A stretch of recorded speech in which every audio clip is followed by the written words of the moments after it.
क्या आपने कभी सुना है सोचें और अमीर बने, थिंक एंड ग्रो रिच? यही ये बुक कहती है, थिंक एंड ग्रो रिच। अब आप सिर्फ सोच के कैसे अमीर बन सकते हैं? तो मेरी इस वीडियो को पूरा देखें। आज मैं इसी बुक का रिव्यू करूंगी इस वीडियो में। My name is Vibha and welcome to my channel law of attraction. ये बुक इतनी पावरफुल है, आपने इस बुक के बारे में जरूर सुना होगा और शायद रिव्यू भी देखे होंगे, लेकिन मैं इसको अपने वर्जन में रिव्यू दूंगी। मैं इसमें आपको कुछ प्रिंसिपल्स बताऊंगी कि आप क्या फॉलो करके अमीर बन सकते हैं, क्योंकि हम सब अमीर बनना चाहते हैं। कौन है जो अमीर नहीं बनना चाहता? जो अमीर नहीं बनना चाहता वो कहीं ना कहीं अपने आप से झूठ बोल रहे हैं। हाँ, मैं कहती हूं कि मुझे पैसा नहीं चाहिए, मुझे खुशी चाहिए। पैसा आपको खुशी नहीं दिलाता। पैसा अगर घर में पड़ा है उससे खुशी नहीं आएगी, लेकिन पैसा अगर है तो पैसे से आपको टाइम मिलेगा, जो कि टाइम आप स्पेंड कर सकते हैं अपनी फैमिली के साथ या उन चीजों में जो आपको खुशी देती हैं। तो पैसा आपको खुशी नहीं देता, लेकिन पैसा आपको टाइम देता है और वो रिसोर्सेस देता है जिससे आप खुशी प्राप्त कर सकें। इस बुक में हम रिव्यू करेंगे थिंक एंड ग्रो रिच। क्या नेपोलियन हिल कहना चाहते हैं? नेपोलियन हिल ने ये बुक ऐसी नहीं लिख दी कि किसी ने आया कि आज मैंने एक बुक लिख देनी है थिंक एंड ग्रो रिच। उन्होंने 500 सक्सेसफुल लोगों की इंटरव्यूज करी। उसमें सब वो लोग थे जो अमीर हुए हैं, चाहे उनकी एजुकेशन है या नहीं है। बहुत सारे लोग तो ऐसे थे जो कॉलेज भी नहीं गए थे। हेनरी फोर्ड का आपने नाम सुना होगा, वो उनमें से एक बहुत इंपॉर्टेंट इंसान थे। तो इस बुक में 13 प्रिंसिपल्स की बात की गई है कि आप उन 13 प्रिंसिपल्स को फॉलो करके कैसे अपनी सोच को बदल के अमीर हो सकते हैं। तो मैं इसमें से कुछ पॉइंट्स लूंगी जो मेन प्रिंसिपल्स हैं, जो बहुत ही इंपॉर्टेंट प्रिंसिपल्स हैं। तो पहला प्रिंसिपल है जो कि मैं आपको बताती हूं, चैप्टर नंबर 2 है डिजायर। डिजायर का क्या मतलब है कि आपकी डिजायर होनी चाहिए, लेकिन बुक ये नहीं सिर्फ कहती कि आपकी डिजायर होनी चाहिए, एक इंटेंस डिजायर होनी चाहिए। इंटेंस डिजायर का क्या मतलब है? एक बर्निंग डिजायर कि मुझे ये करना ही करना है, चाहे कुछ भी हो जाए, चाहे 100 मुसीबतें आ जाए, मैं ये चीज अचीव करके ही रहूंगा। और डिजायर और विश में बहुत अंतर है। विश का मतलब है कि मैं ये चाहता हूं ऐसे हो जाए। डिजायर का मतलब है मैं ये करके दिखाऊंगा, चाहे 100 मुश्किलें आए, चाहे 100 मुसीबतें आए, मैंने ये चीज अचीव करनी ही करनी है। और जब तक आप में वो इंटेंस डिजायर नहीं है, बर्निंग डिजायर नहीं है, आप कुछ भी अचीव नहीं कर सकते। तो ये चैप्टर बहुत इंपॉर्टेंट है, चैप्टर 2 डिजायर, कि हर चीज, हर बड़ी चीज एक डिजायर से शुरू होती है। डिजायर का मतलब सिर्फ यहां पे ये नहीं है कि आपको पैसे कमाने की इच्छा हो या पैसे कमाने की डिजायर हो। डिजायर पैसे की तो है, लेकिन उसको हम थोड़ा नेगेटिव ले लेते हैं। आप इसको डिजायर ऐसे लें कि desire to be better version of yourself, कि मैं अपने आप को कैसे इंप्रूव करूं, मैं अपने आप का बेटर वर्जन कैसे करूं। आप सपोज एक प्रोडक्ट मैन्युफैक्चर कर रहे हैं, तो आपका फोकस ये होना चाहिए कि आप उस प्रोडक्ट को कैसे बेटर कर सकते हैं। पैसा तो आएगा ही आएगा। जब आप इस चीज पे फोकस कर देते हैं कि आज मेरे पास इतनी स्किल्स हैं, इतनी कैपेबिलिटीज हैं, इतनी नॉलेज है, मैं उसको नेक्स्ट 6 मंथ्स में कैसे इंप्रूव करूं, अपने आप को बेटर वर्जन कैसे करूं, तो आपकी वो इंटेंस डिजायर होनी चाहिए। और जब वो चीज आ जाती है, पैसा तो आना ही आना है। पैसा तो एक कॉन्सिक्वेंस है, पैसा तो एक बाय प्रोडक्ट है इन चीजों का। अगर आप में ये इंटेंस डिजायर आ जाती है तो पैसे को आपके पास आने से कोई नहीं रोक सकता। सेकंड चैप्टर जो मैं इसमें से लूंगी, जो बहुत इंपॉर्टेंट है, वो है चैप्टर नंबर 4 ऑटो सुजेशन। इसका क्या मतलब है ऑटो सुजेशन का? ऑटो सुजेशन का मतलब है कि आपको ऑटोमेटिकली सुजेशंस आ रहे हैं।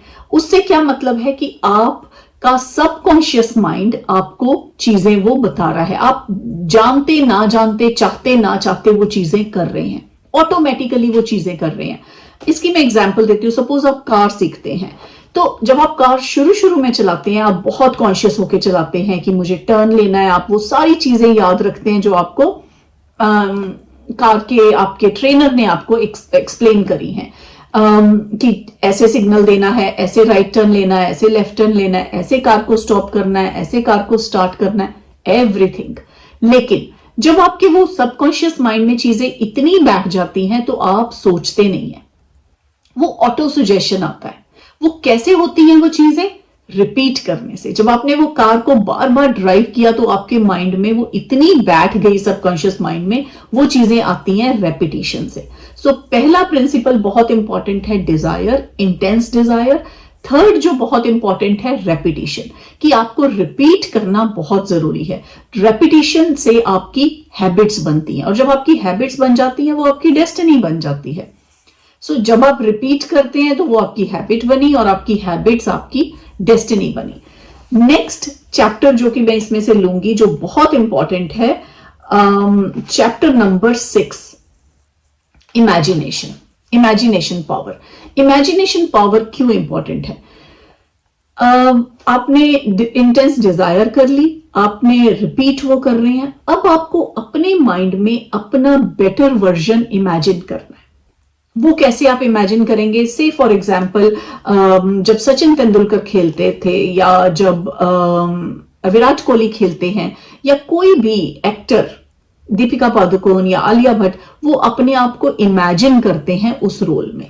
वो अपने आप को इमेजिन करते हैं कि मैं एक बहुत अच्छा क्रिकेटर बन के रहूंगा। तो आपको अपना वर्जन, अपना एक बेटर वर्जन अपने माइंड में इमेजिन करना है। तो 3 हमारे मेजर प्रिंसिपल्स क्या हो गए? Intense desire, autosuggestion and imagination. अब चलते हैं चौथे बहुत अच्छे इंपॉर्टेंट डिसीजन पे, जो कि है chapter number 8, decision. Take decision.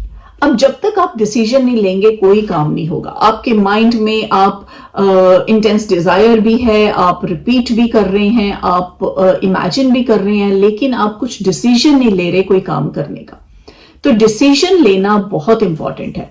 Decision के बिना आप कोई काम नहीं कर सकते। डिसीजन लेना एक, कह ले कि मेजर स्टेप है कहीं आगे चलने के। हम डिसीजन क्यों नहीं ले पाते? इसके लिए बहुत इंपॉर्टेंट चीज है समझनी कि बहुत से लोग डिसीजन नहीं ले पाते। उसका मतलब है कि वो सोचते रहते हैं कि मैं डिसीजन कल लूंगा, मैं डिसीजन परसों लूंगा, मैं क्यों नहीं डिसीजन ले पाते? वो प्रोक्रेस्टिनेट करते रहते हैं कि कर लेंगे कर लेंगे। लेकिन डिसीजन लेना इसलिए इंपॉर्टेंट है क्योंकि उसके बिना आप आगे नहीं चल पाएंगे। और डिसीजन लोग क्यों नहीं ले पाते? क्योंकि वो फियर, वो डरते हैं, वो उन्हें डर होता है कि मेरा ये डिसीजन गलत हो जाएगा। तो जब हमारे को ये डर होता है कि हम डिसीजन हमारा गलत हो जाएगा, हम उसे टालते रहते हैं। आपको डिसीजन लेना ही पड़ेगा कुछ आगे अचीव करने के लिए। नेक्स्ट पॉइंट मैं डिस्कस करती हूं जो कि चैप्टर 9 है, परसिस्टेंस। परसिस्टेंस कहां से आती है? परसिस्टेंस का मतलब है कि आपने ये करना ही करना है, कुछ भी आपको मुसीबतें आ जाएं, कुछ भी आपके अगेंस्ट जा रहा है, आपने फिर भी ये चीजें करनी है। वो है परसिस्टेंस। परसिस्टेंस आती है विल पावर से, कि अपनी विल पावर को स्ट्रॉन्ग करें कि मुझे ये करना है। तो ये आपकी सिर्फ डिजायर होनी जरूरी नहीं है, ये सारी चीजें जरूरी हैं। डिजायर होगी तभी आप विल पावर आपकी हो पाएगी। जब आप अपने आप को इमेजिन कर पाएंगे अच्छे वर्जन में, तभी आप कोशिश कर पाएंगे कि मुझे वहां पहुंचना है, वो आपका डेस्टिनेशन है। सो परसिस्टेंस बहुत इंपॉर्टेंट है। परसिस्टेंस से आगे चलते हैं, नेक्स्ट चैप्टर जो बहुत इंपॉर्टेंट है, number 10, power of the mastermind.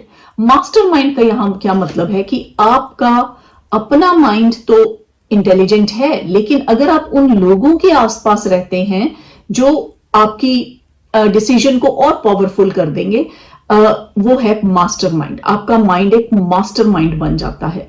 आप उन लोगों के आसपास रहें जो आपको आपका बेटर वर्जन बनाने में हेल्प करें। फॉर एग्जाम्पल, मैं इसमें बहुत अच्छा एग्जाम्पल देती हूं आपको। जैसे एक मेल और फीमेल इकट्ठे होते हैं, शादी करते हैं और एक उनका बच्चा होता है। तो एक इंसान दूसरे इंसान से जुड़ के उन्होंने एक बच्चे को जन्म दिया, प्रोड्यूस किया। उसी तरह से अगर मेरे पास एक आइडिया है, मैं आपसे मिलती हूं, आपके पास एक आइडिया है, हमारे 2 आइडियाज मिलके किसी एक थर्ड आइडिया को जन्म देंगे। सो 1 + 1 2, ये होती है 1 + 1 3 ये होती है, इसका मतलब है साइनर्जी, कि साइनर्जी का मतलब होता है 1 + 1 2 नहीं है, 1 + 1 3 भी हो सकता है, 1 + 1 20 भी हो सकता है।